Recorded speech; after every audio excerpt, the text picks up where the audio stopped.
Everybody. Thank you for joining us for another Civil War Doc Happy Hour. This evening, we are thrilled to have Dr. Dan Broyld, and he is the author of Borderland Blacks, Two Cities in the Niagara Region During the Final Decades of Slavery, which is available through LSU Press. So I'm going to ask Dan to give us a little synopsis of his book and explain it to us, and then we'll turn it over to questions. So Dan, thank you so much for joining us. We're really excited to have you. Cheers. I'm really glad to be here tonight with you all. So my book, Borderland Blacks, it explores the struggle of transient Blacks who negotiate space for recourse within the crossroads of two contrasting political realms. It asserts that Black inhabitants of Rochester, New York and St. Catharines, Canada West, each possess transnational identities and strategically place themselves in the American-Canadian partition where migration, movement, and interaction occurred. My study is really neither uniquely an American story nor separately a Canadian story, but it unites the nation's and people's history together comprehensively. It explores complex individuals such as Frederick Douglass, Harriet Tubman, Anthony Burns, Hiram Wilson, and a score of common people who had to negotiate the overlapping worlds of the United States, Canada, Great Britain, and of course, the African diaspora. The lives of Blacks in this Niagara region were intertwined by shared newspapers, annual celebrations, religious organizations, as well as kinship and friendship ties that were reinforced by regular border crossings.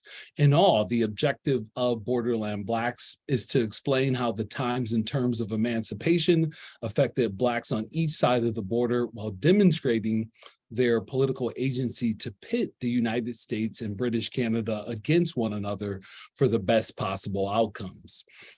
You see, most of the work that is done on Rochester and St. Catharines has dealt with them as localized entities or in a simplistic regional or national context. My work moves away from the kind of local and national approaches to the transnational and international conversations about the cities, which is more befitting of the global world that we live in today, and moreover, better reflects the histories of these towns and their inhabitants. My work challenges constructed borders, whether national, racial, or sexual. Thank you. So I have, like I said, I have read the introduction, and one of the things that interested me was particularly the idea of different routes on the Underground Railroad. So I'm from Central North Carolina, near Greensboro, North Carolina. So the one that you always hear about in where I'm from is the one that went to Indiana with the, with the coffins and the Quakers. Can you talk more about, how the Underground Railroad, went through that area? And I know you mentioned Foner's new-ish or, within the past 10 years book about that, but some of the new kind of historiography around that? Sure. So Eric Foner's book, Gateway to Freedom, basically looks at New York City and basically tells how Black people get from New York City to places like Albany and Syracuse. And so, from Syracuse, he kind of says sometimes that they make it to Canada. And so what I wanted to do in my work was kind of be a continuum of Eric Foner's book and tell how Black people got from Syracuse, if you will, to Canada. And that's by way of Rochester and St. Catharines. The reason why he kind of leaves out Rochester and St. Catharines is because there's a philosophical differences within the abolitionist movement with the Garrisonians, if you will, and the people of kind of Western New York. And the real split in the abolitionist movement was over the political processes in the United States Constitution. Should they be used to abolish slavery? or should they be avoided? And so the Garrisonians, William Lloyd Garrison burnt the Constitution, right? They're saying that it's a slave document, where people like Frederick Douglass and people in Western New York are asking the question, well, if it says that all men are created equal, why don't we hold the United States up to that? And as political parties start to accept these abolitionist tenets, why don't we vote for them, right? Where the Garrisonians in New England are saying, no, you can't vote at all, right? And you can't believe in the United States Constitution. And so this is the reason why Eric Bonner, and he's using a newly found record called the Record of Fugitives that was found at Columbia University, ironically, in like 2007. And so basically he's writing the book to kind of mirror the Record of Fugitives that was found at Columbia University, which was telling the story of how a lot of Blacks went through this Niagara route, if you will, and got to Canada. But it leaves out Frederick Douglass because he's not a Garrisonian, and it leaves out Rochester because they're not Garrisonians. And so that's a kind of, piece that's left out of the story. And so really my work is just a continuum of Eric Bonner's work to kind of finish out the Underground Railroad route. And this route was quite popular because it's going through some of the major metropoles on the Eastern Seaboard, like Wilmington, Delaware, Philadelphia, New York City, and then it would go up to Albany and kind of go across to Western New York to Rochester. And then people in Rochester really like to send people to St. Catharines, to this guy, Hiram Wilson, if it was at all possible, if they were not rushed or hurried in sending Black people expeditiously to Canada.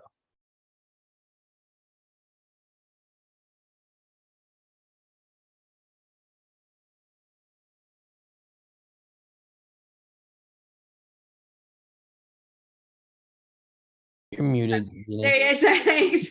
Oh, Ethan, you have a question. Yeah. So I know that you focused on like you said, Rochester and St. Catharines. And you mentioned especially like the Black abolitionists that were kind of involved in kind of getting people across the border.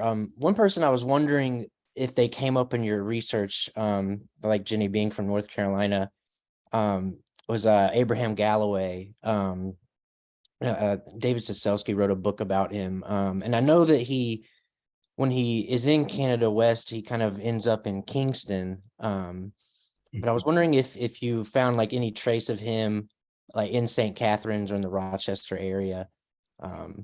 No, that name doesn't ring a bell. No. Okay. Yeah, I was just curious if yeah, it doesn't ring a bell at all. I was he's like, not he's not one of the more well-known. Okay. All right, say the name again. I will look him up though. Yeah, Abraham Galloway. Galloway. Man, yeah, he was born enslaved in Wilmington, North Carolina. Okay. And, makes it to Canada and then comes back to the state and see, but that's the interesting thing about the book though, is that what the book does is it says that the Underground Railroad was not a one-way kind of trail from America to Canada. It basically says that the doorway of the border swung open in both directions. And it sounds like this individual, he went to Canada and then he came back. And that's what I'm really trying to show in my book, is that the door of the border is swinging open in both directions, right? And two, like, I had to even ask myself this because, I'm an individual that I know if I had made it to Canada, I wouldn't have left Canada. Like, like, why are these Black people coming back? Like, what are they doing, right? They're putting themselves in danger. And what I learned is really these Black people, particularly in the borderlands, right? That's why it's called Borderland Blacks, is that they feel quite comfortable in the borderlands because they know they can get out of the United States if there is a threat, if you will, to their freedom. The other thing is too, is that sometimes it's economic reasons, sometimes there's family reasons that people recross the border. Sometimes there's organizational reasons why they recross the border, right? And so there's a lot of border movement that's happening in this area of Rochester and St. Catharines. And I think even the individual that you mentioned is kind of a witness of what I'm talking about in this book, and that, the doorway of the border is swinging open in both directions.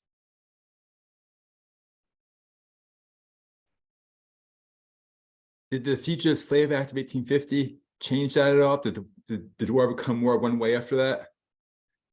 Yeah, so the Fugitive Slave Act, I mean, it's very interesting because yeah, there is a wave of Black people that are going to Canada. But even so, with that wave of Black people that are going to Canada, you know, a lot of those individuals don't stay in Canada long because of the American Civil War, right? And so you have to understand that half of the people that go to Canada, there's between 30 and 35,000 Black people that go to Canada before the Civil War. Half of that amount returns back to the United States. And again, that's part of my narrative of saying, hey, these people, you know, they come back, right? They're just not going to stay in Canada. And so if they're not landowners or business owners, generally, you know, there's potential for them to come back to the United States. And half of that population, you know, comes back to the United States. So while you do have the wave, if you will, people going, not even a decade later, and even, you know, when there's kind of thoughts, if you will, that there will be a civil war, people start to come back to the United States, which is interesting.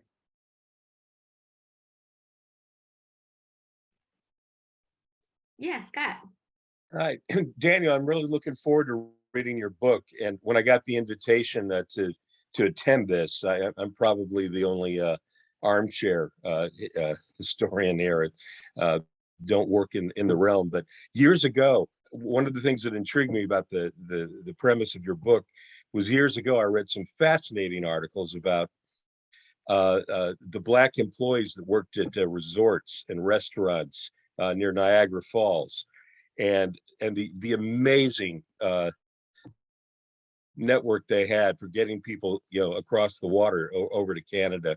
Was there much dovetail with, you know, that region? I know it's not terribly far away from what you covered in your book. Yeah, and so that was the main industry that Black people were involved in, was the spa and hotels in St. Catharines, Ontario. You have to understand that, you know, St. Catharines is not far from Niagara Falls. You know, the waters were supposed to have these kind of, you know, ways to kind of heal the body. And even if you drunk the water off of Niagara Falls, it was supposed to be, you know, a kind of cure all for a realm of diseases and stuff like that. So a lot of people would come to that general area, and Black people did work in the hotel and spa industry. That was the biggest kind of thing going in St. Catharines. And two, Niagara Falls was kind of too near the border, but you know, St. Catharines was more inland, and so people kind of trusted St. Catharines more, where they were afraid that, you know, people would come over the border in Niagara Falls, right, and kind of, you know, take people back to the United States, where St. Catharines was located more inland, and so people kind of trusted St. Catharines a bit more than they did Niagara Falls. So, but yes, very much so. There was a lot of that going on. And two, it's kind of weird because Southerners would sometimes summer in St. Catharines, right? And so the people that are serving them could be their, you know, like literally like their ex-slaves, right? You know, like they can't do anything about it, right? Which is quite interesting. And so a lot of Southerners would actually, you know, kind of go to the falls to kind of visit, or go to St. Catharines, if you will, for the kind of curative waters in the spas in that area. Yeah, I loved the couple of the tales where some rich fat cat from the South was, as you said, vacationing up there, and they woke up the next day to find that their valet and aides, they were gone.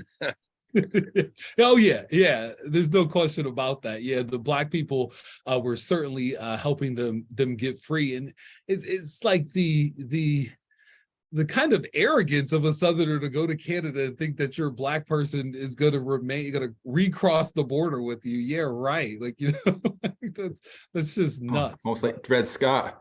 Yeah, it's just wow, the kind of arrogance of some of these slaveholders. Hillary.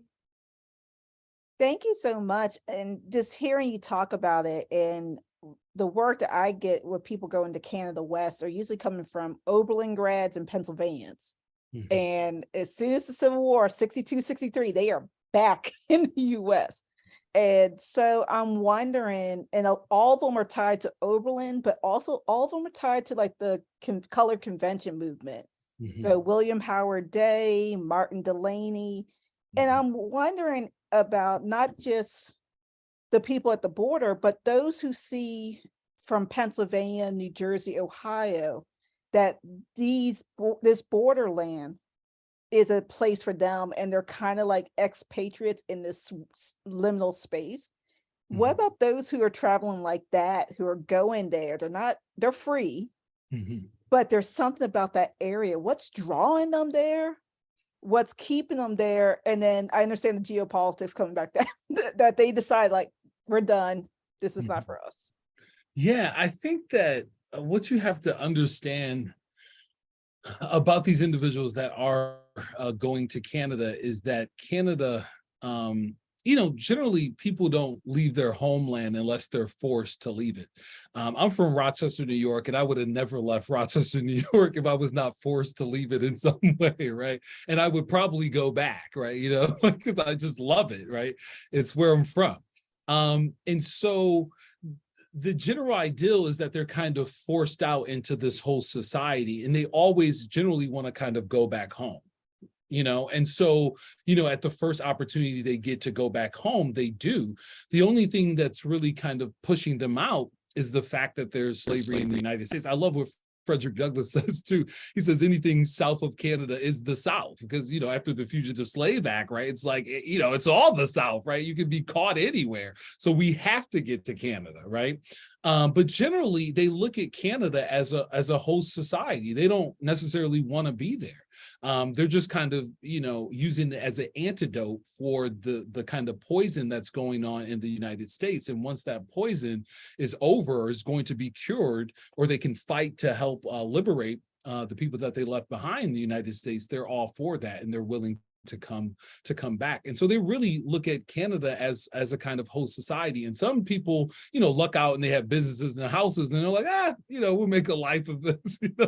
But the rest of them are generally like, hey, we're gonna come back, because their roots are really in the United States. And two, when they cross over into Canada, they don't stop being American. In the Color Village that I talk about in St. Catharines, Ontario, the first time I went to the Color Village, I was walking down the main street, which is Geneva Street, in the Color Village, and I see basically a Southern Baptist church. And I find out that people from the Eastern Shore of Maryland built this church. And so these Southern Baptist churches that are in the middle of Canada, like literally have distinctions from architects in Canada now. They're preserved because they're like, we have Southern Black Baptist churches in the middle of Ontario. Like, how does that happen, right? And so, they don't stop being American. They're building churches in the images that they had previously seen them in Maryland and Virginia, right? And so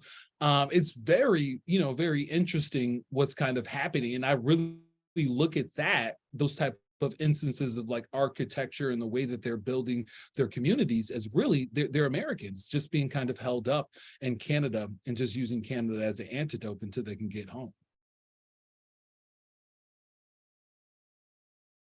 And two, I should also say too, it becomes Atlantic world then, because it's British Canada, so the rules are coming from across the pond, and that really makes it Atlantic world story, right? This is not just something that we're talking about the United States and Canada, but we're really talking about an Atlantic world experience where these people have to deal with like, how do we kind of negotiate these overlapping worlds that we now encounter. Thank you. And I had one other question, if there's no other one. Yeah. It had to do with, you talked about the Atlantic world and how they are people in Canada West and are using the Atlantic world to put pressure on the United States. I kept on thinking about South to Freedom and what those who are escaping to Mexico are doing. Is that analogous, or how are they different? Oh yeah. I mean, that's it. In one of my articles, I have an article called "The Underground Railroad as Afrofuturism," and I talk about the outer spaces of slavery. Black people are just trying to get to the outer spaces of slavery. by any means necessary. What is the closest outer space of slavery? We'll get there, right? You know what I mean? And so it's kind of using Afrofuturism to kind of highlight that Black people want to kind of, you know, find ways to get outside of enslavement. Sometimes they find this in the American South, ironically, in places like Charleston, and in New Orleans, or in the Dismal Swamp, if you will, or in the Florida Everglades. But Black people are trying to kind of get to the outer spaces of slavery. Most of the time, this is outside of the South. So this could be in Mexico, this could be in Canada, this could be in the American North. But the ironic thing is that when they get to the outer spaces of slavery, kind of using that analogy, I like the Afrofuturist Sun Ra. He talks about how space is not only high, but it's low. Right. So once they get to the outer spaces of slavery, they still have to avoid the black holes and find the stars. Right. So just because they get to the outer spaces of slavery doesn't mean that they're not encountering racism and things of that nature in the American North, Canada, or Mexico. Right.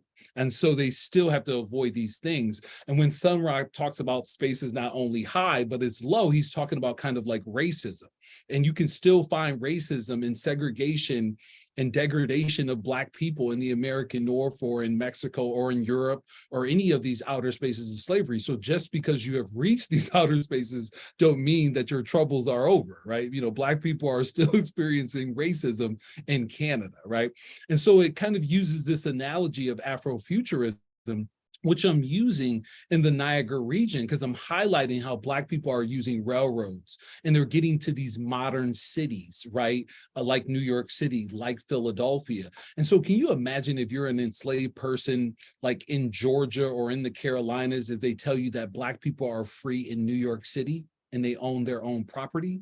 Like when you get to New York City, you have reached outer space. Like you're like, what the hell is this? And then too, you're in a northern modern city, right? And then you've used the railroads and steamships to get there. I mean, Black people would use a spaceship to get out of slavery if they could. They're using the most modern technology, the train, right? That's why it's called the Underground Railroad. This is the most modern technology, the railroad, right? And they're using it to expedite themselves, if you will, to freedom. One individual that I think is so interesting is Henry Box Brown. Henry Box Brown is going to mail himself from Richmond, Virginia to Philadelphia. Express mail had just came out. This guy literally mailed himself. And it's like Amazon priming yourself to freedom. I mean, like, what are you doing, right? And then Frederick Douglass was upset with him because he published a narrative on how he got to freedom. And Frederick Douglass was like, fool, do you know how many other people could have mailed themselves to freedom if you didn't publish this? Like, what are you doing? So this is harnessing modern technology for your own liberation, right? Whether it's the train, whether it's the steamboat, whether it's express mail, right? And so Black people are really like Afrofuturists, right? They're using the most modern technology to export themselves or transport themselves to the outer spaces of slavery, which is very, very fascinating. And so what I do in my book, because it sounds like, you know, I'm kind of pontificating upon high thoughts when I talk about Afrofuturism, but when I show that people are using the New York Central System, if you will, and the Great Western Railroad of Canada to export themselves, if you will, to Canada and throughout Western New York, and they're using suspension bridges and things of that nature in the Niagara area, you're seeing that they're using these most modern technologies and these very developed, if you will, cities in the 19th century. Thank you so much. Yeah. Wow. Like, so I guess maybe kind of building on, maybe building on some of that.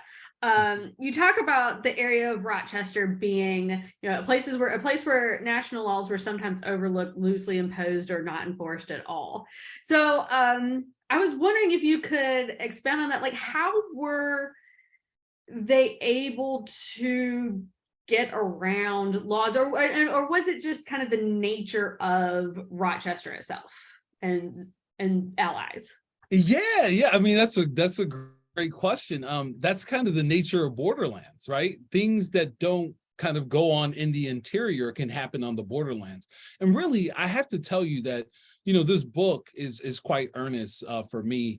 I grew up a borderland Black. I'm from Rochester, New York. It's 80 miles from Canada, and we constantly went across the border, right? There was no passport required during that time, only a valid driver's license or birth certificate, and you can get into Canada. I remember coming home from high school, my dad's like, hey, we're going to Canada to get a TV tonight, right? I mean, it's just like, you just cross the border for anything. You need medicine, it's cheaper in Canada, right? I mean, you could just use the border in these ways. And of course, when you come back across the border, you tell border control, hey, we didn't buy a thing. It's like, what in the world? So people in the borderlands, they can do these types of things because they're on the fringes of the kind of establishment more in the interior. So the border allows these kind of beautiful opportunities. I mean, for me, going to Canada was quite an experience where I got to, see people speaking in French and see people from across the world just by going to Canada, right? And so the other thing about Rochester is that Rochester is kind of perfectly placed in Western New York to kind of precipitate interaction with Canada. For Black people, Buffalo and Niagara Falls were too close to the border. And basically fugitives or slave catchers met in Buffalo and Niagara Falls to kind of get fugitives before they hopped over the border. So, Niagara Falls and Buffalo are too close to the border. And Syracuse is like too far from the border, right? And it doesn't have access, if you will, lake access to Lake Ontario. So Rochester sits in the middle of those two cities and is kind of perfectly placed where people were captured in Syracuse and they're also captured in Niagara Falls and Buffalo. Rochester, there was never a fugitive captured in Rochester, New York. And that's because partly of where it was placed, right? It's this perfect place, if you will, not too close to the border, not too far from the border, but in this middling order in Western New York. The other thing is the abolitionist fervor there. I mean, Frederick Douglass is there for 25 years. Susan B. Anthony is there. Isaac and Amy Post are there. I mean, it's this hub, this immaculate hub for things that are going on. As far as the abolitionist movement, women's suffrage, and also temperance, the kind of big three of social movements in the 19th century.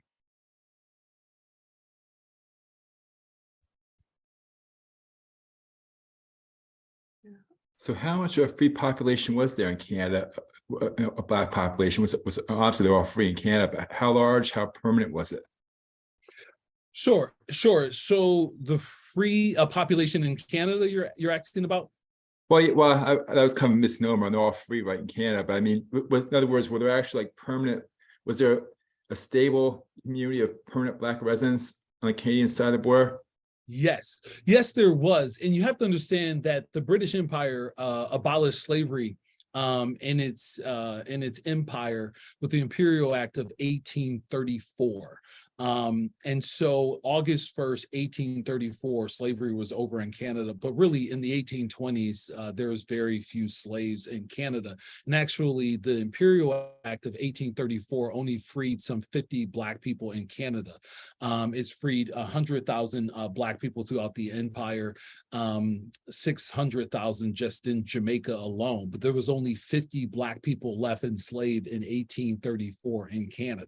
And two, they didn't even mention in the Imperial Act, the British didn't even mention Canada in the Imperial Act because they thought slavery was already done there. They're really just talking about the British Caribbean. And so, the Canadians had to ask, is this us too? And they're like, you guys still have slaves? Oh, free the 50 slaves that you have.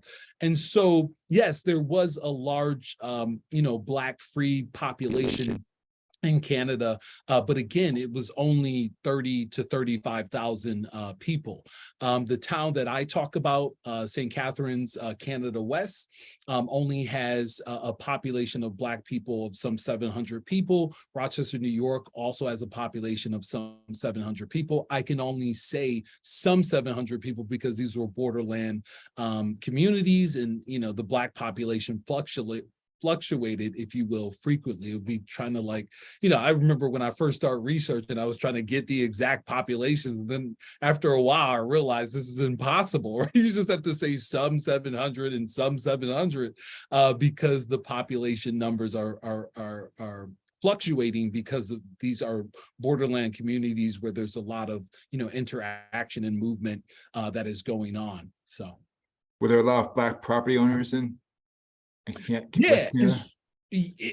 That's very interesting. In St. Catharines, there was a lot of Black property owners, and two, Black people built their own colored village in St. Catharines. And so Black people really chose, if you will, to have their own communities in St. Catharines, their own community in St. Catharines, where Blacks in Rochester, New York were more integrated into the kind of white, society in Rochester, New York. And so in St. Catharines, the Black people specifically said that, hey, we want to build our own colored town, if you will, where we can have our own institutions and kind of be safeguarded, if you will, from the racism that was about them. And so even when St. Catharines was, when the Black community was considering integrating their school, they actually chose to have a separate Black school, and they just wanted the tax money from the town to kind of run their school. And so these Black people, they really, I always say that these Black people in St. Catharines, and I say this towards the end of the book in the conclusion, I say that, the Black people in St. Catharines of this colored village were really maroon-like. The majority of them were runaways. You know what I mean? Like 50% of the population as they gathered, they were runaways. And they're choosing to live aside, if you will, the white community. And they don't want to integrate because they're fearful of what would happen, if you will, if they were kind of combining with white people in St. Catharines. And so they're really maroon-like. They're all runaways, and they, establish themselves in the outer spaces of slavery in Canada, away from white people and white hostility, which is very much like the Maroons in the Caribbean that are taking to the hills, the hill people, as they call them. They're basically, establishing their own communities aside from the kind of establishment in the Caribbean. And I see these Black people in Canada as doing the same thing. That's interesting, because you think they'd be a lot safer, or they feel a lot safer in Canada than the Caribbean, you think. Yeah, exactly. And I think that's where, where it kind of creeps in, even in the outer spaces of slavery, there's still problems, right? You're still alienated and outed and othered, if you will, as Black people.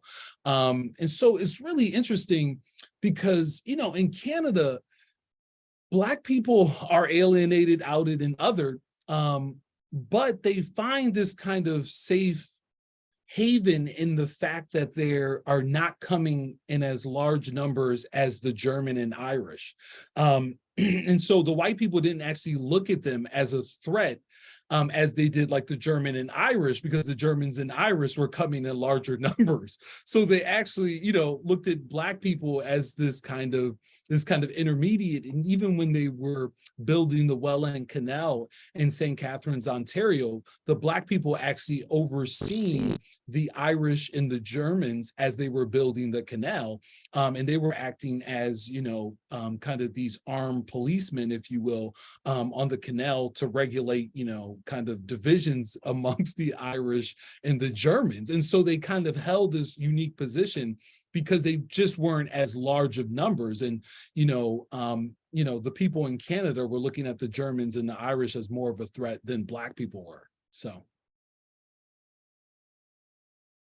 That's so fascinating. Yeah, it really is. Like, I was shocked by that. I was like, what in the world is this? Like, so. So you mentioned in your introduction, the whole, concept of the burnt over district and the Second Great Awakening, and say how this, American based approach doesn't take into consideration the connections that are, just 80 miles away across the border. So was there a similar religious fervor or spirit of progressivism in St. Catharines, or just on the other side of the border? Not really, not really, because the religious fervor in Western New York was like ridiculous. I mean, it really was. And I always say Western New York was California free love before California, right? I mean, this was the most Western part of the United States. And so again, what happens on the fringes can't happen on the interior. Right. And so the establishment, if you will, towards the East Coast was more kind of stern. Right. And this is why, you know, people like the Mormons were cultivated in this burnt over district. And so, and the Mormons kept moving west as the society moved west, and they end up in Salt Lake City, but they were always trying to stay on the fringes because of their religious ideals, right? You also have people like the Millerites. William Miller said that the second coming of Christ was going to happen on October 22nd, 1844. I always ask what happened on October 23rd when Jesus didn't come back, right? But these are the types of ideals that are happening in Western New York. You also have people like the Fox sisters that are communicating with the dead. You also have the Shakers that are basically saying you can't have sex in our, organization. You have people like the Oneida community where, you could have communal, you can have sex with anybody in the community. So, I mean, in this one area of Western New York, you have the Mormons that are taking more than one wife. You have the Shakers that say you can't have sex at all. So there's no like little Shaker babies or anything because you can't have sex in the Shaker organization. And then you have the Oneida community. It's like a group orgy. And I mean, it's like, what is happening in Western New York? Like, this is crazy. So the religious fervor is what all the historians kind of concentrate on. And I'm saying, like, to Black people, it wasn't the fact that these, these were like utopian societies that really were afraid of kind of modernization and like looking for like farm communities and stuff like that to kind of harken back to old times, right? And so this is why they're establishing themselves in Western New York on the frontier, right? But to Black people, what was important to Black people is that these utopian communities couldn't save them from slave catchers, right? So the reason why they were in Western New York is because of its proximity to Canada. That's what made Western New York important to them, not all these kind of like weird things that are happening with religious revitalism and stuff. I mean, they thought it was interesting, right? They these people are so liberal that they're allowing Frederick Douglass to have a paper and, they're buying it and like, all of these great things are happening. But the kind of liberal ambiance doesn't save them from slave catchers. What saves them from slave catchers is British Canada, right? Not the Shakers or the Oneida community or the Fox sisters, right? And so the utopian societies they wanted to find were in Canada, And so, I mean, Western New York was nuts. I mean, I don't know, how, it's very liberal place. And so California free love before California. That is one of the best descriptions of the Second Great Awakening. Yeah, it's Western New York, man. It was some things in the water over there. Yeah. Chuck. Oh, I think you're mute. Oh, did we lose him? There he is. We can't hear you. Oh. The microphone. Better? Yes, we got you. Usually it comes up as like a mouse sound. So I guess it was probably better that it was silent. So thank you very much. I'm actually a soccer historian. And so when you're talking about Rochester, New York, and this weird community, they also have a weird soccer community. So thank you for bringing that out. That was great. I'm wondering if you can talk about your research process and what you did to get the information and stories that helped you write the book. Yeah. And so, it took some 10 years to write this book. This really was my dissertation project at Howard University that I continued to cultivate over time and space. And so the main source that I used to really kind of highlight the story of these Black transients was newspapers. That was the main thing that I used, and also slave narratives as well. And then too, there was, iterations where like this guy Benjamin Drew in 1855 went to Canada to interview Black people that had ran to Canada, and so I used some of his interviews as well. And then this other guy from Boston, white guy from Boston, Benjamin Drew I mentioned, but Samuel Howe during the Civil War. He's a part of the Freedmen's Bureau, and Lincoln's really kind of interested, and he understands that Black people are eventually going to be free in the United States, and so he wants to kind of find out what's going on in Canada as well, because Black people are already free. So Samuel Howe goes to Canada and interviews Black people during the Civil War in 1863, and so these were great resources, because these are people that otherwise would not have had a voice.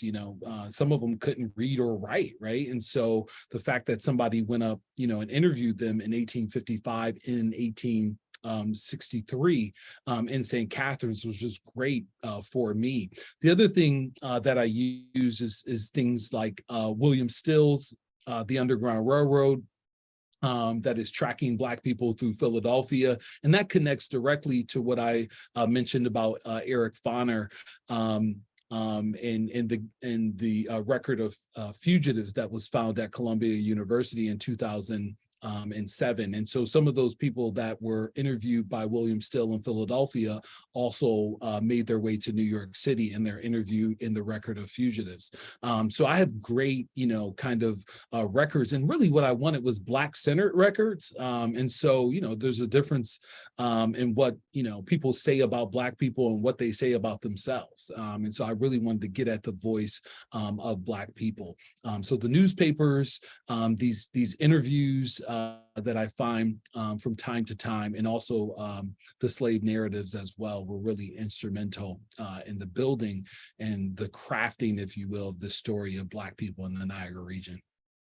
So the person who were collecting this, you said one was for the Freedmen's Bureau, so it was a bureaucrat, was a bureaucracy, but the other, was it just out of personal interest? And did they publish a book from that? Both of them. Yeah, but both of them publish their findings, if you will. Benjamin Drew's, God, I'm forgetting the name of it. Like I can't even remember the name of it. But Benjamin Drew does publish his work in 1855. And two, it's not only St. Catharines, but he's looking at Toronto. He's looking at like Queens Bush. He's looking at places in the Detroit frontier as well. And so he conducts some 100 interviews throughout his time in Canada, and he's only talking to Black people that previously had lived in the United States, right? And so what they were trying to prove, these abolitionists, were basically that Black people could live free and independent. Look, they're doing it in Canada, right? Clearly they can do it, right? And so that's what they were trying to prove, if you will, to the United States. And I find it interesting too, because in both of these interviewing processes, this is a moment when Americans are trying to learn from what's happening in Canada, which rarely happens. You know what I mean? So nobody's looking at Canada. No Americans are really looking at Canada for answers, though they have some. You know what I mean? So we might want to look close at what they're doing, because in many ways, and in some ways, things work there. So. Yeah. Shakers may not have made a lot of babies, but they made some great furniture and houses. That they did. Yes. Daniel, in the course of your research, are there a couple of individual accounts that you found particularly thrilling or intriguing that you touch upon in the book, or would like to recount here? Yeah, I mean, there's a number of people, kind of the conventional in the kind of unconventional. I would say one kind of unconventional person was Shill's Emperor Green. He's an individual that lived both in Rochester and in St. Catharines, at the home of Frederick Douglass. In Rochester, New York, he met John Brown, and he went along with John Brown for his raid on Harper's Ferry. And he was killed alongside John Brown for what a Rochester newspaper said was his folly. But he believed strongly in what John Brown was doing. And John Brown, John Brown is going to write his preliminary, if you will, constitution at the home of Frederick Douglass for 3 weeks. Basically, his plan, if you will, of an Appalachian state that he wanted to establish after his Harper's Ferry raid. He would basically plan the raid from Rochester, New York, in the home of Frederick Douglass. So Frederick Douglass knew all about this raid. Later, he tried to recruit people that were like Shill's Emperor Green in St. Catharines, and also he went to meet Harriet Tubman in St. Catharines, Ontario, where she was living at the time. And he actually printed the preliminary constitution for his planned Appalachian state in St. Catharines. And again, you see that kind of Rochester, St. Catharines connection, which was really interesting. So Shill's Emperor Green, lived in both towns, if you will, went across the borders, constantly operating across the border. He works as a secondhand clothes dealer, which really was important to fugitives in the cold climates of Rochester and in St. Catharines. But he went along with John Brown. And even Frederick Douglass asked him, was he sure he was going to go along with John Brown? He said, absolutely. And so, he's a very interesting individual. And then the more conventional is like Harriet Tubman. Harriet Tubman lived in St. Catharines for 7 years in the colored village. And some of the people that lived in the colored village, she helped bring them to town. So it's really interesting how she does this. The other thing that's really interesting about Harriet Tubman is why she comes to British Canada. She runs away to Philadelphia out of Maryland. Maryland's a border state. And so she runs to Philadelphia. And after the passage of the Fugitive Slave Act, she said, that she no longer trusted Uncle Sam with her people, and she took him to the Queen's soil. And I was really looking at that as a gender analysis. Harriet Tubman is saying that, freedom for Black people was achieved in Canada with the Imperial Act of 1834, and Queen Victoria took over in Canada in 1836. And so she's asking, can Canada not only provide racial, equality or freedom, but what is it doing for women? And two, that's an impetus for Black women to kind of go to Canada. You have to understand that 80% to 85% of Black women were being raped and sexually brutalized in slavery, right? And so she's asking, like, can I not only get racial freedom and freedom from slavery in Canada, but what does it mean that a queen's in charge? That's interesting. That might that might propel some Black women to go to Canada, right? I'm like, man, this is because we look at the Victorian area and we know it's like repressive towards women, but for a time period, Black women are acting like, yo, a queen's in charge. Like, I'm leaving Uncle Sam's land. I want to see what a woman in charge does, right? Because we know what a man in charge does, right? And so when they get over the border, they find out that that there's problems, if you will, with gender, and that the queen is kind of more symbolic, and there's a lot of men in charge. But what does it mean? How does it create an impetus? You have to ask that question with, like, when Obama was president. Maybe, some Black guys in Africa thought, like, hey, man, this is great for Black men. And they get here and there's police brutality, right? You know what I mean? But what does it create in the mind that the figurehead is a woman? That's different. That's different. And Black women gotta, they gotta grapple with that. And when they're running to Canada, they're like, yo, this is a good thing. You know what I mean? Like, maybe this will work out for us, right? So, when I'm talking about, crossing, borders, if you will, I'm talking about crossing national borders. I'm talking about crossing kind of racial borders, and also kind of sexual and gender borders as well.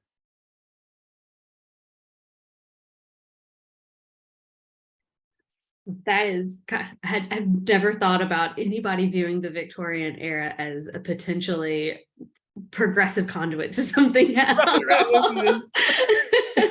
Yeah, I'm just saying it creates impetus, right? Yeah, yeah. I've actually written an article called Harriet Tubman in the Queen's Land or something like that. I can't remember the name of it, but it's out there, and it kind of puts this argument forward. And it really looks at Harriet Tubman as a modern person. It looks at Harriet Tubman as being global, basically going to British Canada. It looks at her as being green. She knows how to drug babies, so that they're quiet when they're running away. And also, she's gender aware, right? Because she's saying that this is, I'm leaving Uncle Sam's land, I'm going to the cream soil. So Harriet Tubman really is like a modern woman. She's global, green, and she's gender aware. If you're not global, green, and gender aware today, like, what the hell are you doing? Like, you know what I mean? Like, what are you're not a modern person. So basically what I said, like, Harriet Tubman is like a modern person, man. Like, you guys are looking at her all wrong, right? You know what I mean? And so I really like to bring history like up to date. Like, if you look at her and like kind of think about what she's doing, I mean, she's global, green, and gender aware. Like, there's no question about that. No. Well, I want to go kind of skip to the end as we wrap up and you talk about your epilogue where you talk about the Niagara movement and Du Bois and the creation of the NAACP, and wondering if you could just like make that connection for everybody between this transnational space into the importance of the region in the post-Reconstruction era. Right. And so the Niagara movement, W.E.B. Du Bois, and a group of people that are opposed to Booker T. Washington's philosophy of kind of accommodationism and things of that nature are meeting in the Niagara area. And they're trying to meet in Buffalo, New York, but they have to cross the border, if you will, to get, kind of like not Jim Crow accommodations, even in Buffalo, accommodations where they could meet, if you will, unencumbered, if you will, by kind of, these racial lines. And so they go over to Canada, to Fort Erie, Canada. And, really, this is kind of a continuum of Black people using this space, for change and for, congregation as well. And so they meet in Niagara, and they basically say that they were very inspired, if you will, by the land and by the river of the Niagara River, running over the falls. And they said they wanted to mirror the river, the Niagara River that runs over the falls, until racial equality and racial justice, if you will, fell like the falls. And so that's why they named it the Niagara movement. And this was a Black, group, if you will, of individuals advocating against, Booker T. Washington and his ideals of accommodationism. And so, I really look at the Niagara region as this kind of, space of inspiration, space where, Black people can kind of use America and Canada against one another for the best possible outcomes. And also the Niagara movement, is kind of a successful movement because it really precipitates into the NAACP, right? And so, that's where I found, that was a kind of nice place to end the book, by kind of giving a full history of this Niagara region as a place where Black people were able to kind of manipulate the lines of the United States and Canada to pit them, against one another for their own kind of liberation and freedom, but also an inspiring space. You have to understand that, Western New York is an area that has, what I discussed in the beginning chapter of the Niagara Escarpment, which were, these glaciers that moved through the area and created all of these falls in the area. And so even Rochester, New York has two falls that fall in downtown Rochester, High Falls and Lower Falls. These falls are all made by the same, if you will, glacier that goes all the way to Niagara Falls. And so there's Glen Falls, there's Seneca Falls, there's tons of falls in Western New York. Western New York is absolutely stunning from a geographical standpoint. And so I kind of connect all of those things and connect that all to the Niagara movement, which becomes the NAACP.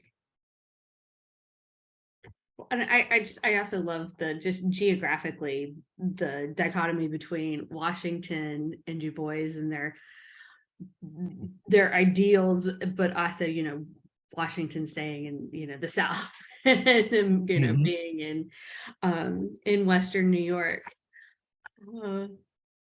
I can't wait to read the rest, the middle of the book. Anything else?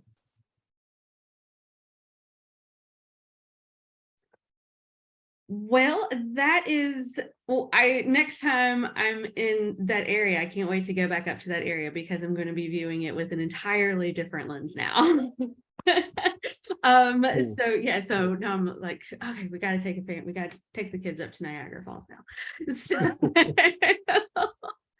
well, the book is Borderland Blacks, Two Cities in the Niagara Region During the Final Decades of Slavery. Dr. Broyld, thank you so much for joining us. This was so wonderful. LSU Press, go get it.